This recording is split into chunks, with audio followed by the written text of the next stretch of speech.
Bismillahirrahmanirrahim. Wa idza kasurat jeung di mana-mana loba naon maitatuma bangke sato. La nafsa anu teu aya getihan eta tetep lahu pikeun ma sailatun anu ngocor. Wa goyarot jeung ngabarobahkeun itu maitah ma kana perkara kana cai atawa kana sayur. Wa qaat anu ragrag ieu maitah pihi dina emak najasat tah nganajiskeun itu maitah hu kana itu emak. Jadi lamun loba bangke anu eueuh getihan anu ngocor teh geuningan siga sireum kan eta bangke eueuh getihan.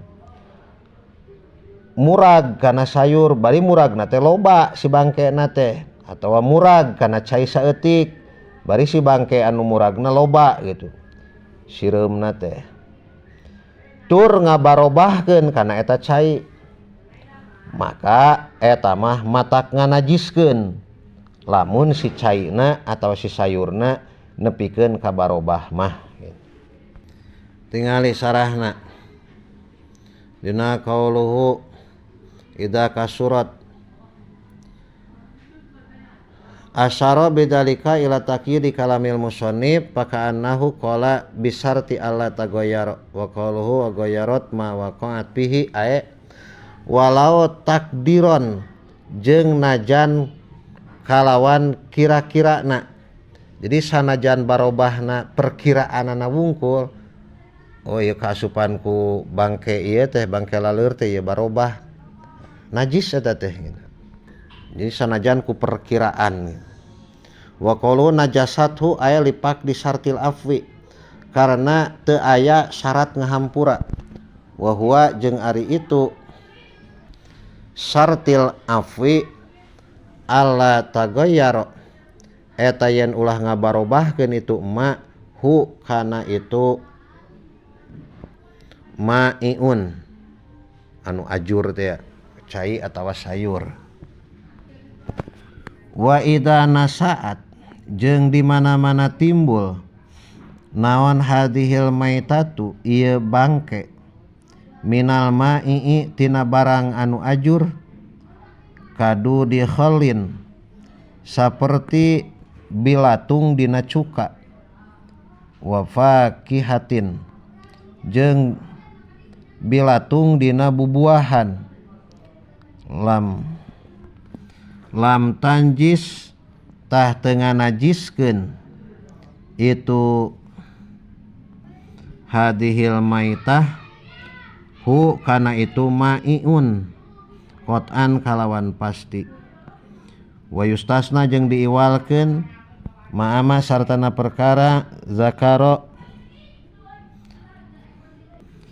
dzukira anu ditutur ieu ma huna di dieu.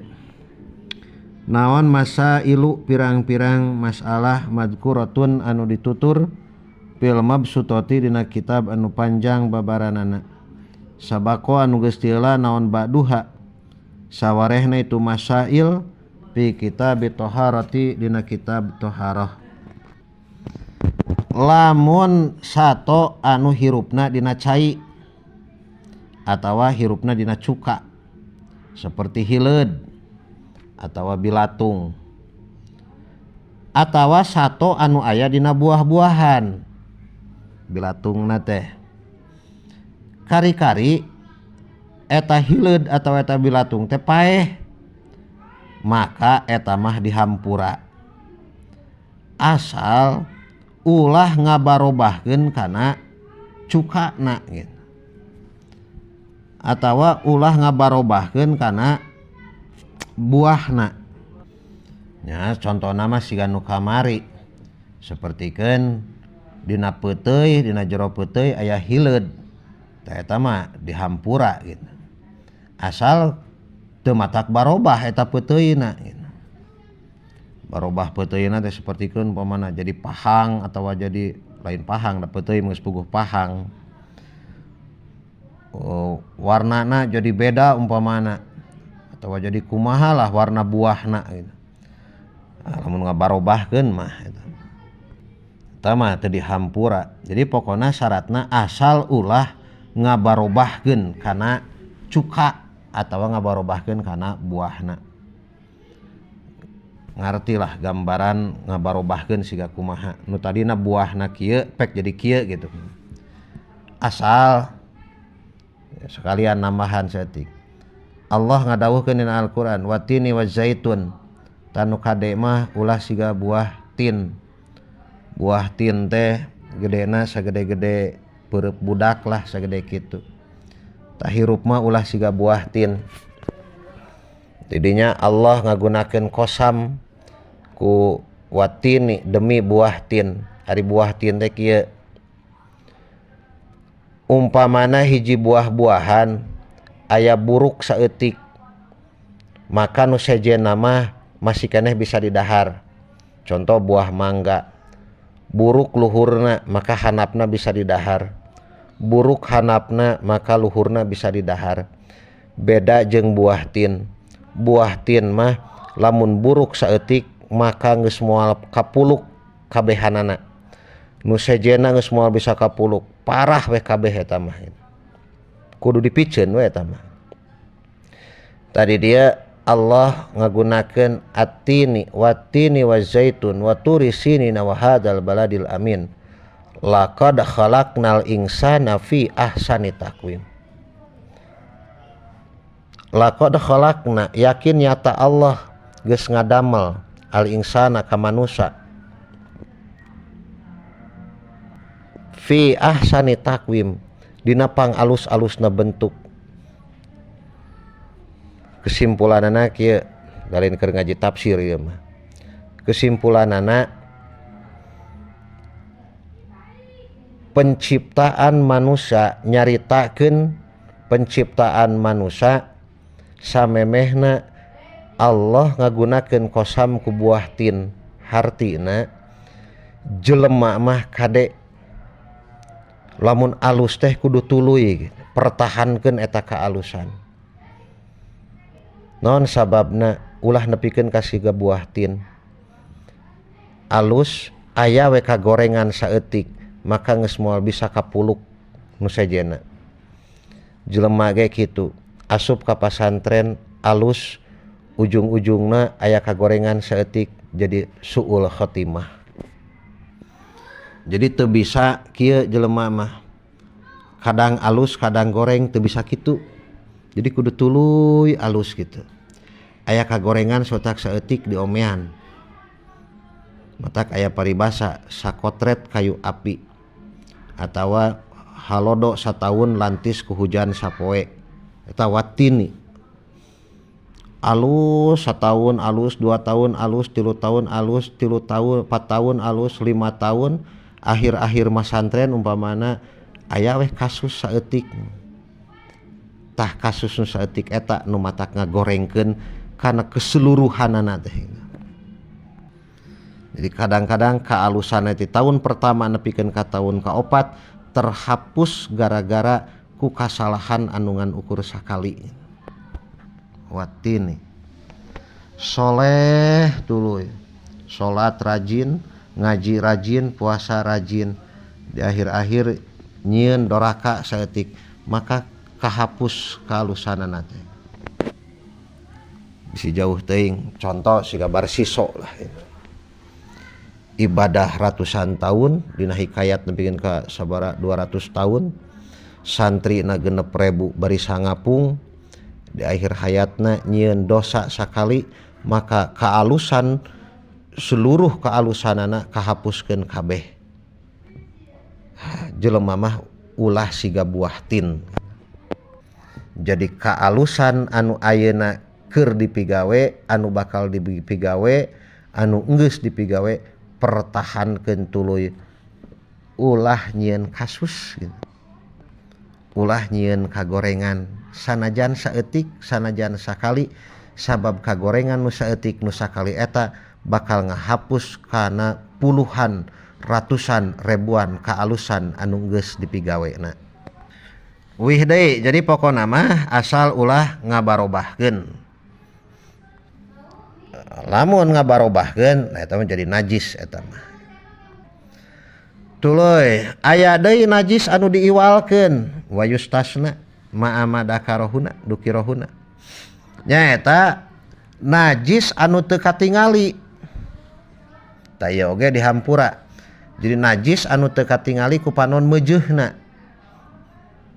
ku panon normal siga kieu teu katingali eta dihampura saperti mana umpamana sapertikeun umpamana najis anu aya dina suku laleur sapertikeun laleur eunteup dina luhur tai tuluy eta laleur eunteup kana baju urang eta mah dihampura naon sababna sabab najis nu aya dina suku laleur eta mah teu bisa katingali ku panon normal kecuali make mikroskop eta mah lain deui tinggal dina qauluhu wa yustasna ta tina qauluhu wa yustasna kahanap dua jajar aya di dinya wa minha eta we tun samemehna qauluhu masailu madkuratun fil mabsutah minha eta tetep tina sawarehna masail yasiru sa'ri najsin ari saeutik buuk najis sapertikeun bulu naon bulu ucing atawa bulu nu sejen min ghairi nahwi kalbin tina salianti saumpama anjing wa kasiruhu jeung lobana itu sya'run dina hakna tukang cukur warakibi jeung penunggang tukang tumpak mun kuda penunggang kuda mah payufa maka dihampura naon anhu itu yasir jeung kasir lima syaqatil ihtiroji karena masakat ngaraksana anhu tina itu kasir tina itu yasir wa minha jeung eta tetep tina sawarehna masail warasu samkin samakin ari tai lauk cai lam yugoyir anu teu ngabarobahkeun itu waros almaa kana cai walam yado jeung henteu neuneun itu samak maaf salah walam yado jeung teu neuneun jalma hu kana itu samak pihi dina maun abasan karena heureuy-heureuyan teu ngahaja diteuneun lah wa minha jeung eta tetep tina sawarehna itu masail ma arisato la yudriku anu teu manggihan hu kana itu ma naon atorpu paningali panon al mu'tadalu anu meujeuhna binafsihi ku dirina itu torpu payu pa maka dihampura naon anhu itu ma teraskeun wal hayawanu jeung arisato kulluhu tegasna sakabehna hayawan tahirun eta anu suci illal kalba kajaba anjing wal hinjiro jeung bagong wa ma jeung sato tawallada anu ngaanak ieu ma nganak atawa anu lahir ieu ma min huma ti itu kalba wal hinjir aw min ahadihima atawa ti salah sawios itu anjing wal hinjir ma hayawanin sartana sato tahirin anu suci wa ibaratuhu jeung ari rekenanana musonib tasaddaqo tasduku eta menuju ieu ibarat bitoharati dudi kana sucina bilatung al mutawalladi anu dianakeun minan najasati tina najis wa huwa jeung ari kaul kadzalika eta saperti itu toharoh sakabeh sato eta dihukuman suci rek anu sok didahar dagingna atawa anu tara di dahar daging eta kabeh dihukuman naon suci kecuali anjing jeung bagong atawa anak-anak salah sahijina eta anjing ejeng naon ejeng bagong. Wa ibaratuhu tasduku bitoharatid dud. Ayana bahasa ti musonib lamun ningali kana dohirna mah eta teh bisa menuju kana suci na bilatung anu kaluar tina najis sanajan eta bilatung teh kaluar tina najis bangke anjing. Jadi sok sanajan ayeuna eta bilatung teh bijil tina najis anjing atawa najis bagong, maka bilatung namah tetap dihukuman suci gitu. Jadi umpamana aya anjing paeh nepikeun ka bilatungan eta si anjing tah bilatung namah eta teh tetap dihukuman naon dihukuman suci asal dikumbah heula sarta nyumponan kana syarat-syaratna. Ningali sarahna dina qauluhu wal hayawan. Wal hayawanu kulluhu tahirun aya wakada jeung eta tetep saperti hayawan. Al jamadu ari jamadat anu targas. Kulluhu tegasna sakabehna ieu jamad tahirun eta anu suci. Illal muskara kajaba anu ngaweureukkeun anu ngamabokkeun. Wal muradu jeung ari nu dimaksud bil hayawani ku hayawan ma eta perkara lahu anu eta tetep pikeun ieu hayawan atawa ma ruhun ari ruh. Wal muradu jeung ari nu dimaksud bil jamadi ku lapad jamad ma eta perkara laisa anu lain ieu ma bi hayawanin eta hayawan berarti eueuh ruhan. Wala asla hayawanin jeung teu aya asalna hayawan. Wala juz'a hayawanin jeung teu aya juzna hayawan.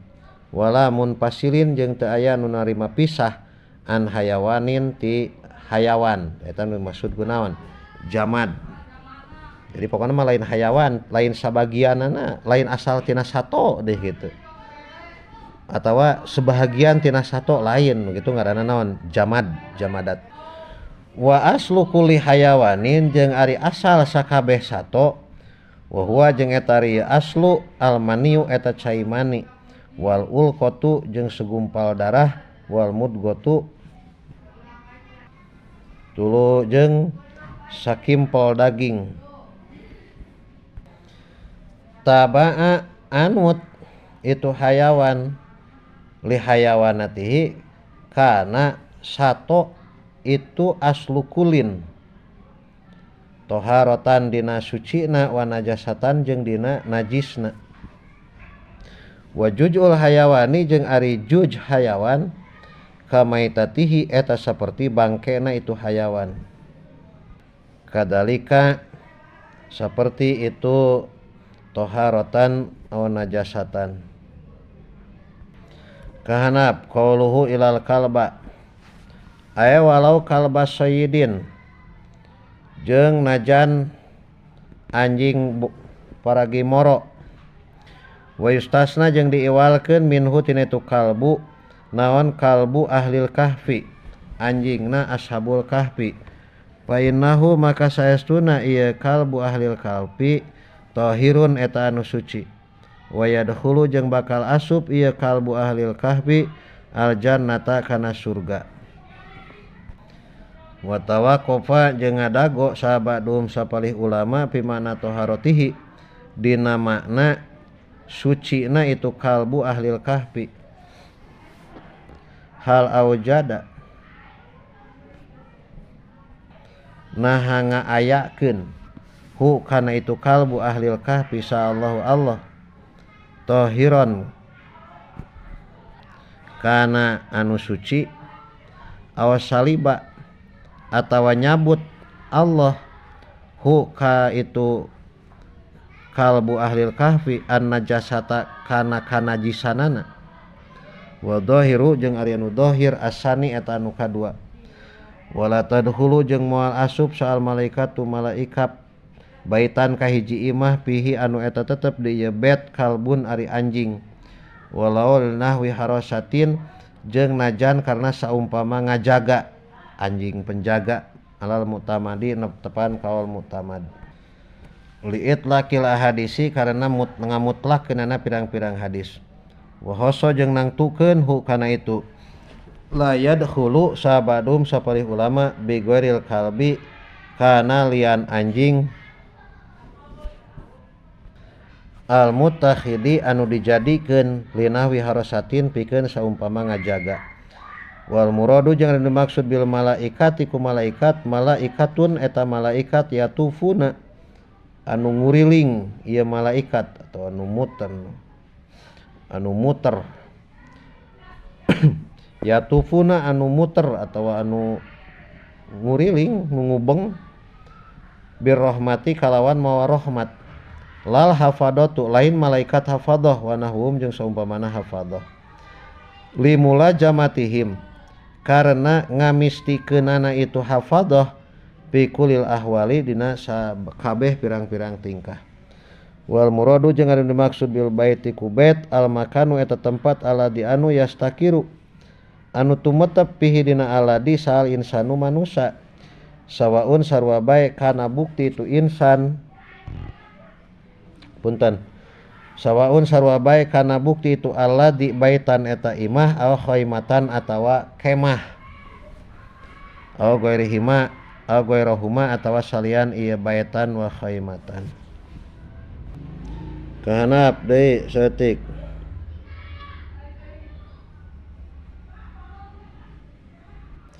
qauluhu aw min ahadihima ma hayawanin tohirin kaan najaa seperti yang macak naon kalbun anjing aw hinjirun atau bagong ala satin kana domba patawalada tuluy lahir min huma ti itu kalbin aw hinjir naon waladun anak aw najaa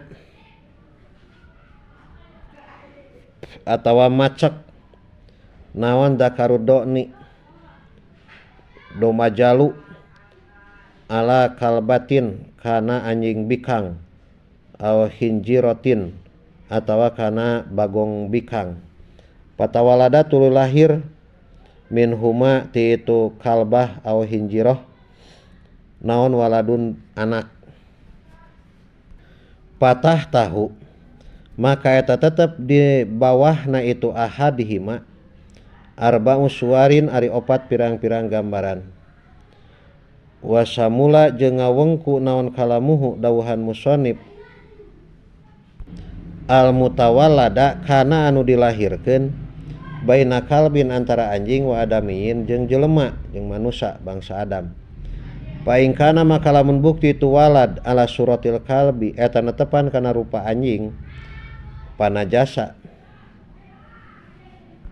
panajsun tah eta najis wa ing kana jeung lamun bukti itu walad ala suratil adami eta netepan kana rupa jelema patohirun ta eta anu suci ingda Romli mungguh Imam Romli wa najsun jeung najis makpuwun anu dihampura naon anhu itu najsun ingda Ibnu Hajarin mungguh Ibnu Hajar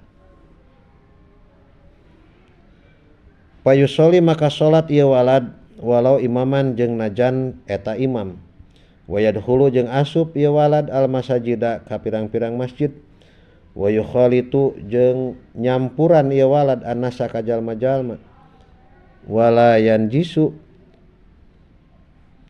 jeung teu nganajiskeun itu walad hum ka itu enas bilamsihi kalawan nyabakna itu walad ma'arutu batin sartana baseuh wala yunajisu jeung teu nganajiskeun itu walad al ma'a kana cai al qalila anu saeutik wala jeung henteu al ma'i'a kana barang anu ajur wa yatawalla jeung ngurus ieu walad al wilayati kana pirang-pirang wilayah kal kudoi seperti jadi hakim wa wilayatin nikahi jadi wali nikah wa halapa jeung nyulayaan saha as-syekhul khatib. As-syekh tegasna syekh khatib. Itulah simpulanana mah. Jadi pokona sakabeh sato di hukuman suci rek nu sok didahar tawa nu teu didahar kecuali anjing jeung bagong jeung putra putuna gitu. Nu bieu di logat eta mah tambahan wawasan we. Baca-baca deui lah. Teraskeun wal maitatu jeung ari bangke kulluha tegasna sakabehna maitah najsatun eta najis ilas samaka kajaba lauk cai wal jaroda jeung simeut wal adamia jeung bangsa manusia bangsa Adam. Wa fi ba'di nusahi jeung eta tetep dina sawareh pirang-pirang salinan matan ari lapad wa bnu adama ae maitata kulin tegasna bangkena saban-saban sahiji minha tina itu samak jarod jeung Adam. Fa innaha maka saestuna itu samak jarod jeung Adam tahiratun eta anu suci. Sakabeh bangke hukumna najis kecuali bangke simeut jeung lauk. Dina sawareh kitab mah aya kata-kata Ibnu Adam. Jadi tegasna mah sakabeh mayit gitu, mayit jelema. Sakabeh mayit jelema mah eta dihukuman naon? Suci sanajan mayitna jalma kafir. Tingali sarahna jaran kaopat. Wal muradu jeung ari nu dimaksud bihi ku itu qauluhu as-ilas samaka ma eta perkara laya isu anu teu hirup ieu ma ila fil bahri kajaba dina laut bihaisu yakunu ku sakira-kira bukti naon aya suhu hirupna ma fil bahri eta tetep di daratan kae simat buhin saperti hirupna anu dipencit walau ala suratil kalbi jeung najan netepan kana rupa anjing kahanap dua jajar wa mislul adami jeung eta tetep saperti bangsa Adam al jinnu ari jin wal malaku jeung malaikat binaan karena ngadegkeun ala anal malaikata kana saestuna malaikat ajsamun eta pirang-pirang jisim laha anu eta tetep pikeun ieu malaikat maitatun ari bangkena wa huwa jeung ari ieu anal malaikatu ajsamun ar-rajihu eta kaul rajih. Teraskeun wa yugsalu jeung dikumbah naon al ina wadah min wulugil kalbi tina sabab letakan anjing wal hinjiri jeung letakan bagong sab'a maratin kalawan 7 pirang-pirang balikan bimain kucai tohurin anu nyucikeun ihdahunna anu ari salah sahijina itu sab amarah mashubatun eta anu dicampuran biturabi ku taneuh at-tahuri anu nyucikeun ya ummu anu ngaumuman atawa ngawalatraan itu turab al mahala kana tempat al mutanajjisa anu kanajisan. Umpama aya wadah diletak ku anjing atawa diletak ku bagong saperti umpamana urang teh neuneun ember atawa neuneun baskom di luar tuluy diletak ku eta anjing maka wayahna eta wadah kudu dikumbah kalawan 7 kali bari 7 kali kumbahan teh salah sahijina kumbahan kudu make taneuh anu taneuna suci jeung deui ari nu dimaksud wulug letakan eta teh lain wungkul letakan tapi pokona mah asal kena jeung anjing we umpamana suku urang kena jeung anjing gitu ngan salah sahijina aya nu baseuh atawa bagong rek bagong anjingna nu baseuh atawa suku urangna nu baseuh gitu.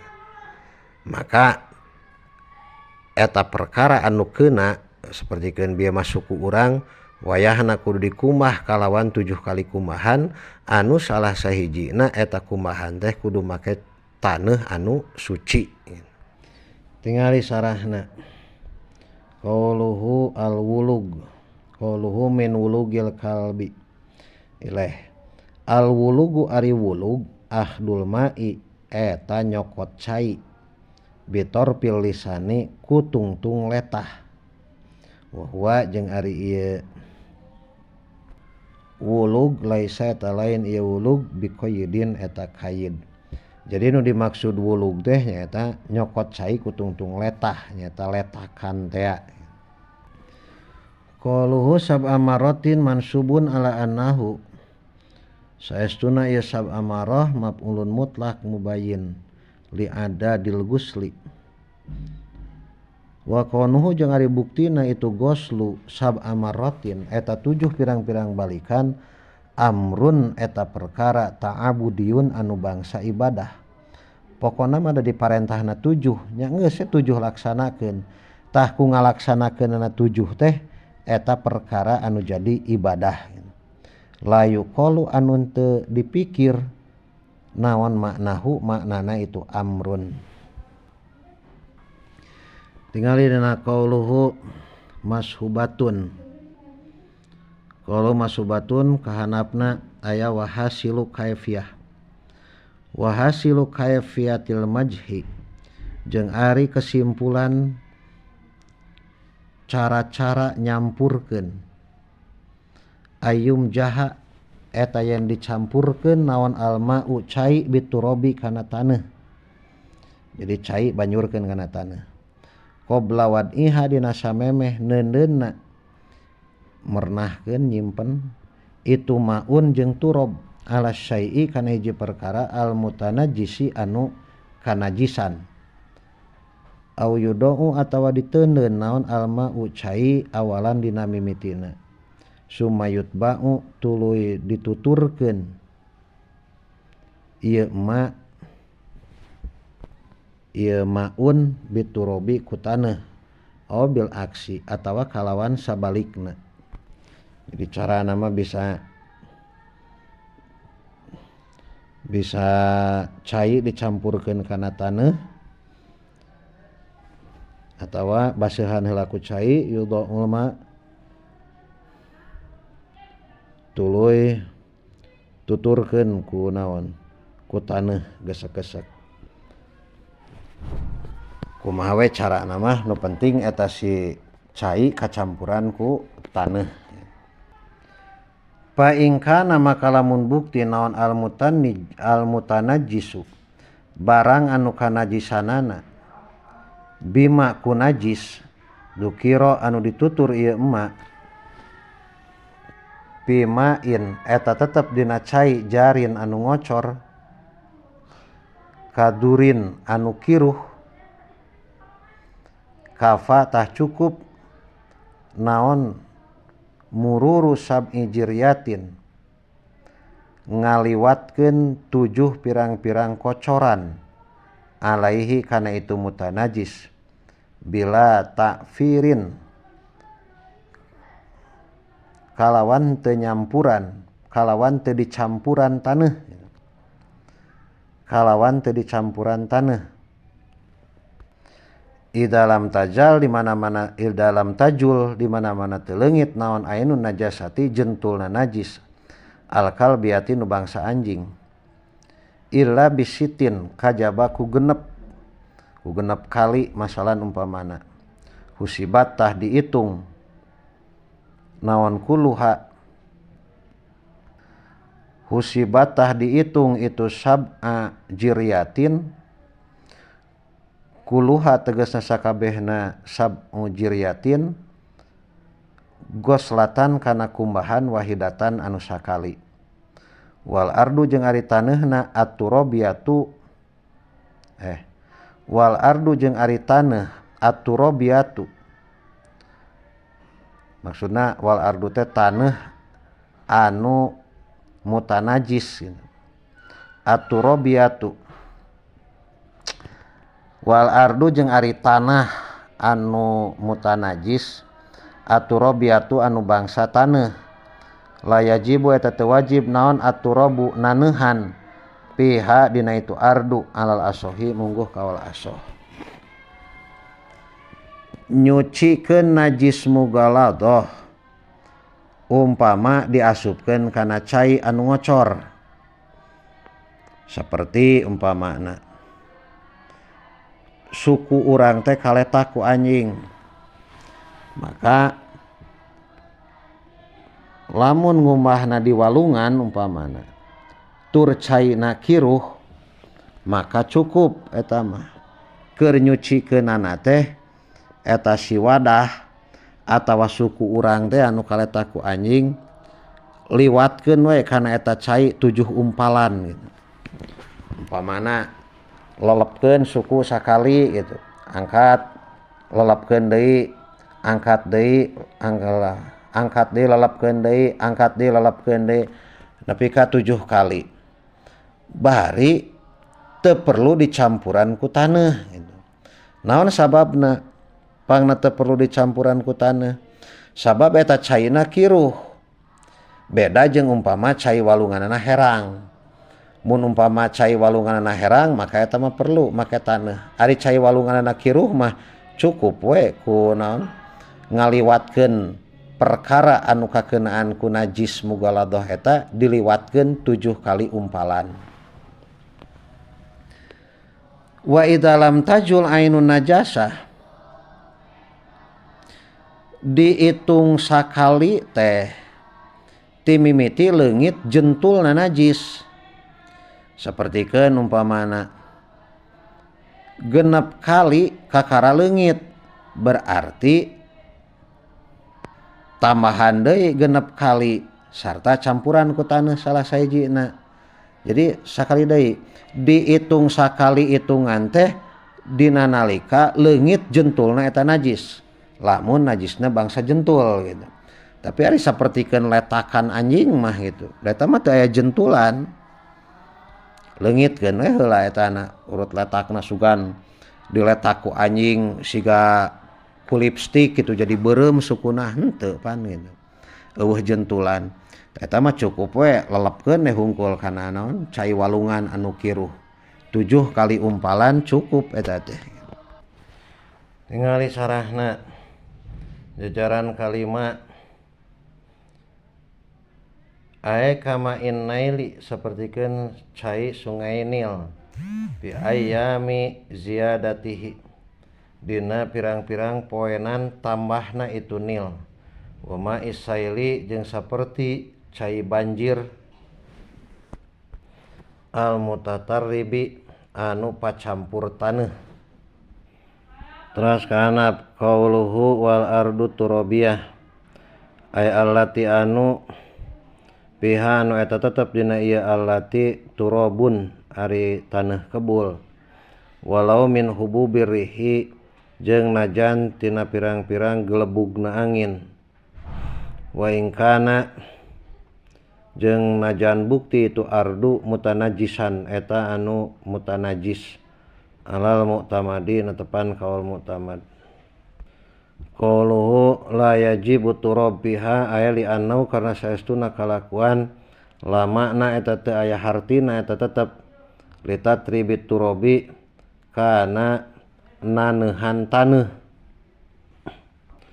Fahaza makari ya qauluhu wal ardu turabiyah mustasna eta anu diiwalkeun min wujubit tatribi tina wajibna naneuhan wa yugsalu jeung dikumah itu ina mingsa irin najasati tina sasesana pirang-pirang najis ae bakin najasati tegasna sasesana pirang-pirang najis maratan kalawan balikan wahidatan anu sakali wa fi ba'din nusai jeung eta tetep dina sawareh pirang-pirang salinan ari lapad marratan ya'ti anu datang itu marrah wahidah alaihi kana itu ina sairin najasah wasalasu jeung ari 3 kali wapi badin nusai jeung eta tetep dina sawareh pirang-pirang salinan ari lapad wassalah satu bitai kalawan maketa afdolu eta leuwih utama salianti najis mugaladoh eta mah cukup ku sakali kumahan ya sakali kucuran cai gitu ngan syarat sakali kucuran sakali kumahan teh leungit rasana leungit ambeuna leungit warnana kumaha lamun can leungit boh rasa ambe atau warna maka eta mah diitung-itung masih najis keneh gitu.